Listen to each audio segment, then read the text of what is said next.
Hey, George, Salis here. Welcome to a very special video highlighting one of my favorite novels by one of my favorite writers. Now, for how long has it been? A decade I've been preaching the Rushdian gospel. Even when I was inducted into the kind of cheesy English honorary society at my university, Sigma Tau Delta, I think it was called, I memorized a quote that I recited, and it was from the Satanic verses. Let's see if I can remember it off the top of my head. A poet's work is to name the unnameable, to point at frauds, to stop the world from going to sleep. I'm probably missing one or two things there, but that's the gist of it. And so, yeah, I wrote a very early essay on the Satanic verses that highlights both the political, cultural, religious context, and also it doubles as a kind of just review of the book itself. Because unfortunately, because of the history of it, the book, the Satanic verses, has not been able to live the life of a normal book. But yeah, this video is of course in response to the recent tragedy, the attempted murder of Rushdie, which really shocked everyone, me included. That night when I first heard about it, I did not get good sleep, and I had nightmares of his bloody face, and I kept checking to see if there's an update. And he was stabbed multiple times in the eye, in the throat, in the abdomen by a POS loser, a loser who is such a failure in his life he couldn't even succeed in killing an old man. But here's the thing, Rushdie, this is something that Rushdie's been dealing with. Of course, this is the worst it's gotten ever. I mean, the Japanese translator was killed, and there's been some other things. I talk in detail about it in a podcast that I was on, the Books of Some Substance podcast. I'll link that in the description.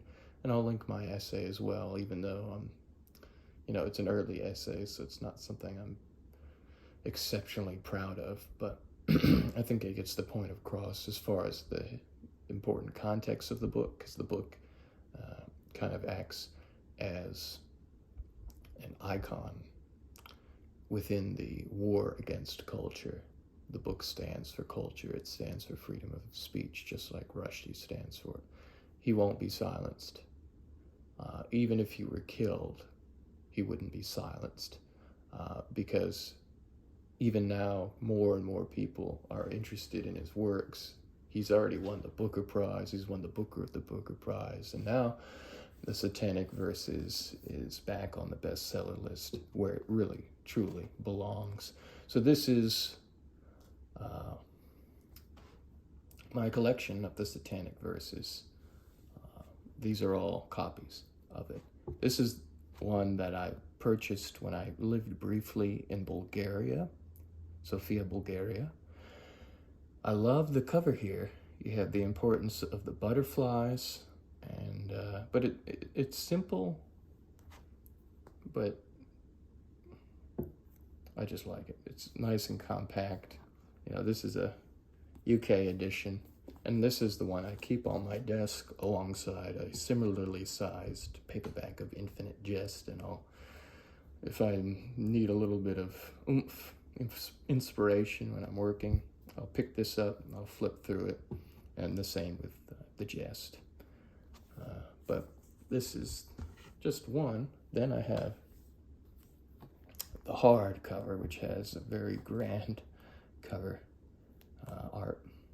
And this one I got signed by Rushdie when I met him in Miami at an event in 2015. nice, beautiful signature in the blue ink. And yeah, I actually, this is such a favorite novel of mine. I brought two at that event, among other books, and he was kind enough to sign all of them, and he also allowed me to take a picture with him. But let's see.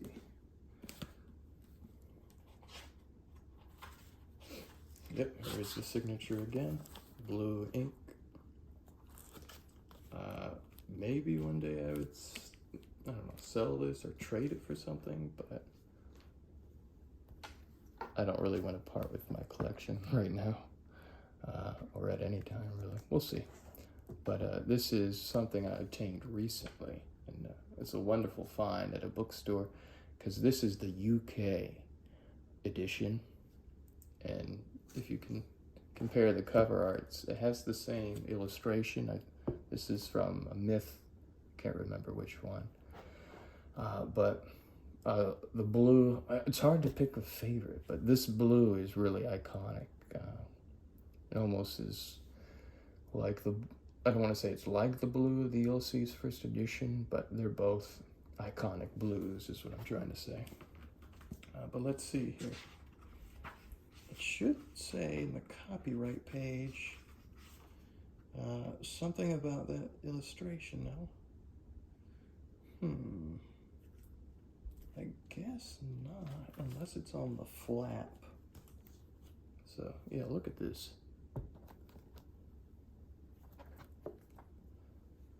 So, jacket outline illustration is a detail from the Rustam Killing the White Demon from a Clive album in the Victoria and Albert Museum. That's mythology for you, which is very much infused into all of Rushdie's works. And this is a wonderful photo by Jerry Bauer.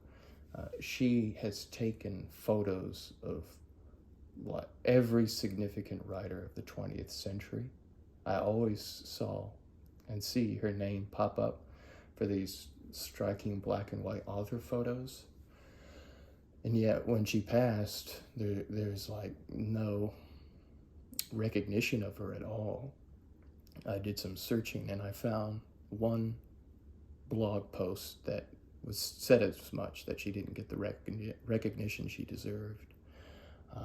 But yeah, I love her photography, and it's kind of like, I don't know, the photographer in Don DeLillo's Mao too, in the sense that, you know, she's photographed so many amazing writers, so she definitely deserves more recognition.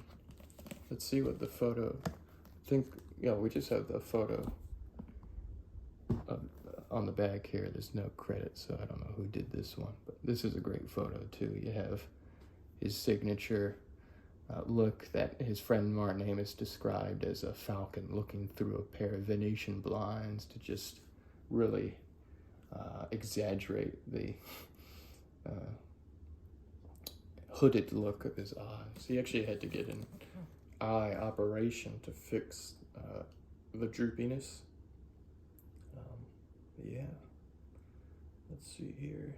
It says photo by, oh, that's something else. Well, here's the last one. This, in a way, is the most special copy I have, because now this is a striking cover too. Just the color is almost blinding, the red. I don't know if that comes through. Yeah, I'm seeing on the camera that it really is coming through, and it's the paperback. And the history on this was after, you know, the response from the illiterate barbarians who were offended by a book they hadn't read, couldn't read, and wouldn't read. And just because the Ayatollah Khomeini was saying that it was blasphemous, and I'm sure he didn't read it either, he was just trying to distract from the other political drama that was going on at the time during his regime, his reign. where was I going? Okay, so after the hardcover was published, no publisher had the balls to come out with the paperback. No publisher.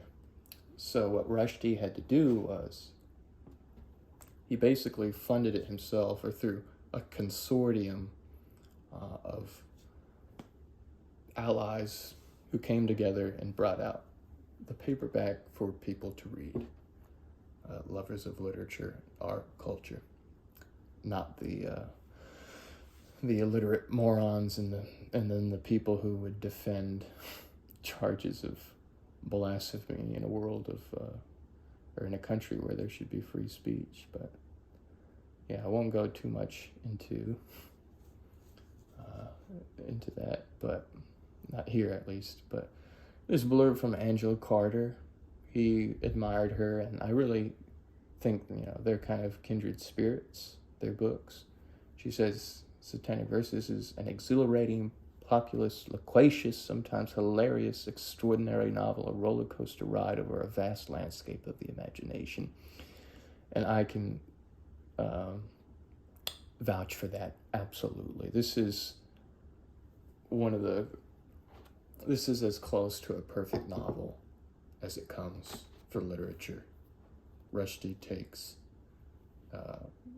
strange historical facts and transmutes them into absolute gold for his literary and artistic purposes. And maybe I'll just randomly read an excerpt here, because the purpose of this video is to encourage people not only to read the Satanic Verses, but to read Rushdie's oeuvre in general. And hold on, let me put this back here. As far as, people might ask me where they should start reading him. I would say don't be daunted by the Satanic Verses. I think it can be helpful to look into the historical importance of the book, to act as a little primer, and to learn about what the Satanic Verses actually are, the historical importance of that. But other than that, I think you could just dive into this if you want, or Midnight's Children is great. His later work is a bit hit and miss. I didn't care much for Fury. 2828 was pretty good, but his peak, I think, was the twin pillar masterpieces, Midnight's Children and the Satanic Verses. But there's a few I have not read. I'm still saving, like Shame, which I've heard good things about, and The Moor's Last Sigh, I've also heard great things about. I actually think Shame might have been Christopher Hitchens' favorite out of Rushdie's oeuvre. And Hitchens was a late friend of Salman Rushdie, and he was an extremely vocal opponent against those who don't believe in free speech and don't believe in art if it doesn't worship one of the many deities who people claim exist. Anyway, I'm babbling on and I'm forgetting what I was going to say. Let's read an excerpt here. I'll just open up to a random page. I don't want it to be like in the middle of a scene, though. Okay, here's something. Should I have that open? Oh, that's not gonna work. Let's go like here. But when he rested, he enters a different sort of sleep, a sort of not sleep, the condition that he calls his listening, and he feels a dragging pain in the gut, like something trying to be born. And now Gabriel, who had been hovering above looking down, feels a confusion. Who am I? In these moments, it begins to seem that the archangel is actually inside the prophet. I am the dragging in the gut. I am the angel being extruded from the sleeper's navel. I emerge, Gabriel Farishta, while my other self, Mahund, lies listening, entranced. I am bound to him, navel to navel, by a shining cord of light, not possible to say which of us is dreaming the other. We flow in both directions along the umbilical cord. And if that wasn't clear, one of the many things in this absolutely kaleidoscopic book is schizophrenic prophets, people who have visions, and the veracity, or very much the lack of veracity of that, is explored. Yeah, what else can I say about it? Just his prose is so full of life and passion, just like the man himself, that, you know, you can imagine him writing this book with just a smile on his face the whole time. But there are moments here of somberness and sadness. There's actually a moment near the end where the character goes to see his father. I won't give details, but that was one of the first times I ever cried while reading literature and reading this.